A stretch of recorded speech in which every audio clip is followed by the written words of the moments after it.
বাংলাদেশে এলবিনো জাতের একটি মহিষ যার নাম রাখা হয়েছে ডোনাল্ড ট্রাম্প, যা শুধু বাংলাদেশ ব্যাপী ভাইরাল হয়নি, সারা পৃথিবী ব্যাপী ভাইরাল হয়েছে এবং সারা পৃথিবীর প্রায় সবগুলো নিউজ অর্থাৎ মেন স্ট্রিমগুলোতে কাভার করেছে। আমরা যদি দেখি ফক্স নিউজ, সিএনএন, ইন্ডিপেন্ডেন্ট অর্থাৎ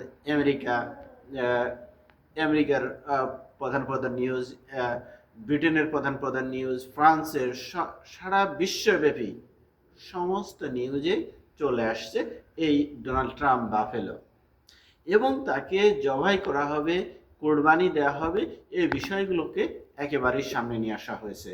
সামনে নিয়ে আসার সাথে সাথে হাস্যরসে যখন সারা পৃথিবীব্যাপী এই একটা নাম এবং এই মহিষের সাথে ডোনাল্ড ট্রাম্পের চুল, চোখ এবং বিভিন্ন বিষয়, আঙ্গিকে তার কালার, এগুলো যখন প্রায় মিলে যায় তখন হাস্যরসের সৃষ্টি হয়। এর আগে বিভিন্ন নামকরা মানুষের নামে এসব পশুর নাম রাখা হয়, যেমন মেসি,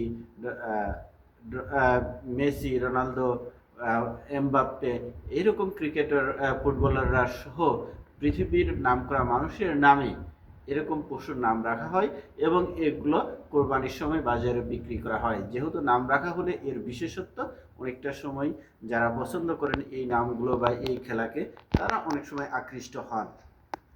এখন যখন এই পশুটির নাম অর্থাৎ এই মহিষটির নাম যখন বাফেলো রাখা হয়েছে, এই এলবিনো জাতের বাফেলো কিন্তু বাংলাদেশের সব পৃথিবীব্যাপী খুবই রেয়ার, খুব কম পাওয়া যায়। আমরা জানি যে মহিষের রং কালো, কিন্তু এই বাফেলোটির রং অনেকটাই বলা যায় যে সাদার মতো, মানে এই পশ্চিমাদের মতো অনেকটা গোলাপির মতো, এবং চুলগুলো ডোনাল্ড ট্রাম্পের মতো।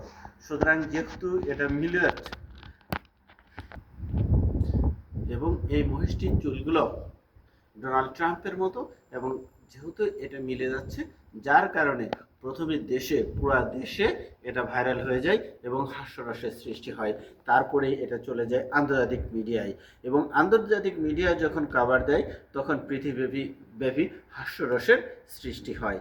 পৃথিবীব্যাপী হাস্যরসের সৃষ্টি হলেও যে ব্যক্তিটির নাম, তার নাম ডোনাল্ড ট্রাম্প, তিনি কোনটা হাস্যরস কোনটা সিরিয়াস তিনি হয়তো সবসময় বুঝেন না, না বুঝে বিভিন্ন সময়ে বিভিন্ন ধরনের স্টেপ নেন। এখানেও বলা হচ্ছে কোনো না কোনোভাবেই তিনি নাকি খুব বেশি খুশি হতে পারেননি, এবং এটা এটা যদিও কোনো মেইন স্ট্রিমে না আসলেও বিভিন্ন ধরনের ওই দেশে অর্থাৎ আমেরিকায় বিভিন্ন ধরনের ব্লগার এবং রাইটাররা যারা আছেন তারা লেখালেখি করছেন, ফেসবুকে লেখালেখি করছেন, এবং তারও একটা প্রভাব নাকি বাংলাদেশেও পড়ছে।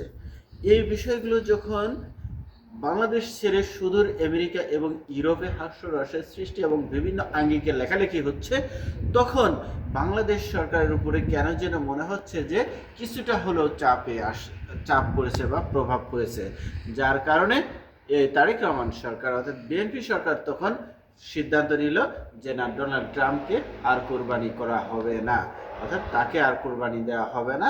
যে নিউজটি মেইন স্ট্রিমগুলোই, পাশ্চাত্যের মেইন স্ট্রিমগুলোই আসছে যে ডোনাল্ড ট্রাম্পকে কোরবানি করা হচ্ছে বা কোরবানি করা হবে, স্যাক্রিফাইস করা হবে, এরকম ধরনের যখন নিউজ করা হচ্ছে, তখন বাংলাদেশ সরকার চিন্তা করছে যে একটা নেগেটিভ মেসেজ হয়তো ডোনাল্ড ট্রাম্প বা আমেরিকান প্রশাসনে যেতে পারে, কেননা এখানে বলা হচ্ছে যে ডোনাল্ড ট্রাম্পকে কোরবানি করা হচ্ছে। তখন বাংলাদেশ সরকার অর্থাৎ বিএনপি সরকার চিন্তা করছে যে এই মহিষটিকে অর্থাৎ এই এলবিনো জাতের বাফেলোকে আর কোরবানি তো করবেনই না, ইনাকে জুতে রাখবেন, অর্থাৎ আমাদের জাতীয় ন্যাশনাল চিড়িয়াখানায় রাখা হয়েছে এই পশুটিকে অর্থাৎ এই বাফেলোকে। এখন রাখা হয়েছে সাধারণ দৃষ্টিতে বা স্বাভাবিকভাবে আমরা দেখছি যে হয়তোবা এটা একেবারেই সাধারণ, কিন্তু যে সাধারণভাবে আমরা দেখছি বিভিন্নভাবে বিভিন্ন আঙ্গিকে যদি আমরা চিন্তা করি, তারেক রহমানের সরকার যেভাবে বসছে এবং যে কোনোভাবেই আমেরিকার সাথে যে সম্পর্ক বিল্ড আপ করতে চাইছে এই সরকার, সেই জায়গায় সম্ভবত কোথাও একটু খুদ মনে করছেন এই সরকার, যার কারণে তাকে স্যাক্রিফাইস করতে না দিয়ে তাকে চিড়িয়াখানায় ঠাঁই হয়েছে, অর্থাৎ এই বাফেলোকে ডোনাল্ড ট্রাম্প নামক বাফেলোকে চিড়িয়াখানায় ঠাঁই হয়েছে। যা হোক, অন্য একটা সময় নিয়ে অন্য একটা বিষয় নিয়ে কথা বলবো। আজকের মতো এ পর্যন্তই। আল্লাহ হাফেজ।